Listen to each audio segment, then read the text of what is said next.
আসসালামু আলাইকুম বন্ধুরা, সবাই কেমন আছেন? আমাদের দ্বিতীয়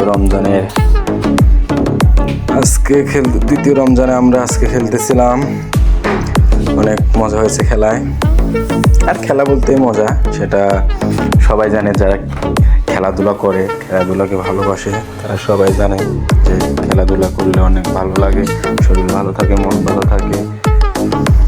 ঠিক আছে, তো আমরাও খেলি, আপনারাও খেলবেন। রমজান মাসে বিকেলে 1-1.5 ঘন্টা খেললে ভালোই লাগে। যদি আল্লাহর রহমতে দেখতে দেখতে তিনটা রমজান চলে গেল, আর 27টা রোজা অথবা 26টা রোজা হবে। দেখা যাক কি হয়, তবে আল্লাহর রহমতে ভালো যাবে এবার রমজান, ইনশাআল্লাহ। সবাই ভালো থাকবেন, সুস্থ থাকবেন।